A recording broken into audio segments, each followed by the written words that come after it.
Let's get more on this from my panel, Liberal MP Jason Falinski and from the Labor Party, Patrick Gorman. Do you see this as an overreaction, Jason? No, Tom, I think you need to have a precautionary principle here. This seems reasonable and sensible precautions to take, and hopefully by 5 p.m. Monday we'll be back to normal again. Patrick, the Premier said WA would have locked down by now. Is that true? Well, look, I think that was probably a bit unnecessary. Obviously, here in Western Australia, we did go through a lockdown recently, and we've had since then some further cases which didn't result in a lockdown. So you have to look at each of these individual outbreaks based on the health advice you receive about the particular circumstances. That's what New South Wales has done. And I'd just say to everyone in New South Wales, I hope it is a quick period of restrictions, and I hope that the news is good over the next few days. Was that a change of heart from Mark McGowan, though? You mentioned that sort of second time when he didn't. Does he realise you can't just keep locking down at 1 or 2 cases for months, that people will get sick of it? Oh, look, I don't know what went through the Premier's head, but what I do know is that each time you have a different case, you have to respond to it differently. And of course, in the period in which the West Australian case, the second round of West Australian cases were found, we had been on a range of restrictions, including extensive mask wearing. And that does appear to have prevented any further outbreak, even though that the people involved in that second round of infections were working as Uber food delivery drivers. So I think we're really fortunate in that regard. And I think anything that, as I've said on this program before, no one likes these restrictions. We just accept them to be necessary. And when they're not necessary, we shouldn't do them. So I think that's a good thing. I guess the necessary judgment is the key one. What about what Gladys Berejiklian had to say, Jason? Do you agree with her? Would WA and Queensland have locked down in this circumstance, the missing link in particular? It's just a fact they would have, Tom, and they have in the past, and they'll do it in the future. And the disappointing thing about this is that in New South Wales, we don't have to lock down because the government in this state made the necessary investments that allow us to continue our lives because they have the track and tracing capability, and governments in other states decided not to make those investments. And in Victoria, the death toll was over 800 people because of it. So, you know, that's just a historical fact.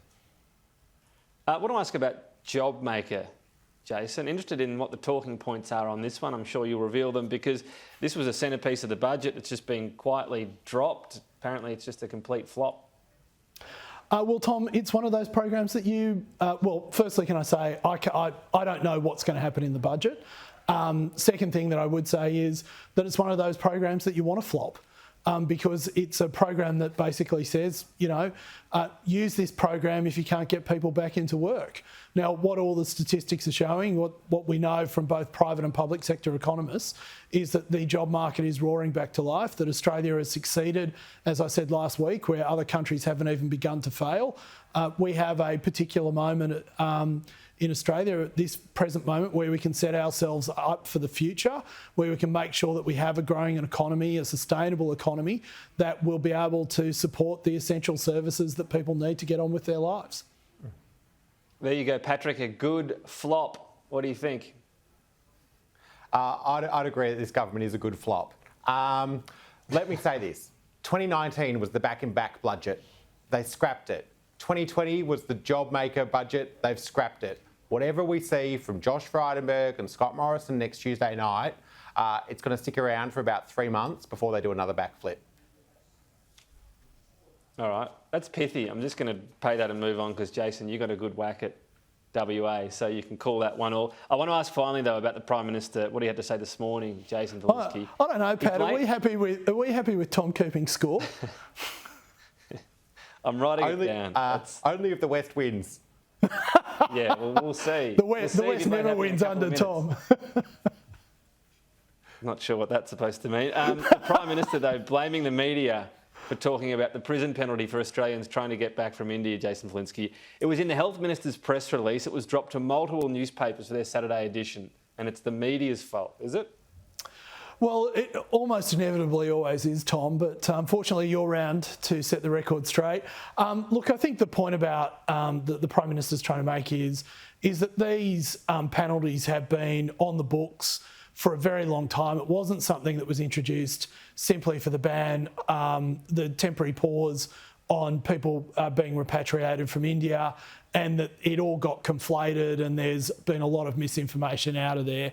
It is good that I think some sections of the media... Conflated, yes, sir. The Health Minister chose to put it in the release. It was actually, if you look at the release and go back, it's listed before the date of the flight bans and how long that's going to last for. This wasn't an accidental slip in. The government is refusing to own it, though, and blaming the media. No, we're not refusing to own it. I mean, this has been a penalty that has been in existence from the beginning of this pandemic. I mean, there's nothing new about that. But the way that it's been reported by some, the way that it's been reported by some sections of the media, has been that somehow we introduced this specifically for people who are trying to get around the Indian ban. The ban on people from India trying to return to Australia. That just simply wasn't true. That this penalty has existed for anyone that has been trying to get around our border control measures to stop the spread of this virus. I mean, the first responsibility of any government is the health, is the health and safety of the people. But we can go back to talking about a press release if you'd like. Well, this is why the media talks about it. It's been out there anyway. I'll send you a copy. Okay, please do. I'd appreciate it. Thank you, Tom. I really appreciate it. Patrick, do you disagree with anything the government has done here on India? Look, I disagree with the choices they've made. They had a choice to either find ways to get Australians home, and they've failed on that month after month, or they could choose to put out a media release saying that they'd send Australians to jail. They chose the media release to send Australians to jail rather than doing the detailed policy work to make sure that we get those Australians home. We always knew there were going to be second and third waves across the country. It's not, across the world, I should say. It's not a surprise there have been outbreaks in countries like India. This would have been on their health advice and advice from the Department of Foreign Affairs and Trade for months. Well, okay, if it's no surprise... The only plan they had was a media release to send people to jail. Yeah, I know. I mean, seriously. I just love the Labor Party. Public policy comes down to media release. We saw how that worked under Christina Keneally. But look, if you knew... No, hang on. If you knew there was going to be a third wave, Patrick, can you tell me where the next one's going to happen?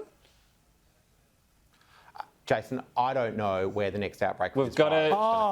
Okay. Jason doesn't ask the questions. Tell you what, we'll all be in the studio next week. We're right out of time. Gladys has cost us. We'll all be in the studio next week. I need a whiteboard to be able to decode all the things Jason says. For the record, Jason, you're one. Patrick, you're one. I'll give myself one as well. So it's a three-way I'll give you two, Tom. I'll give you two. Everyone wins on Sky News.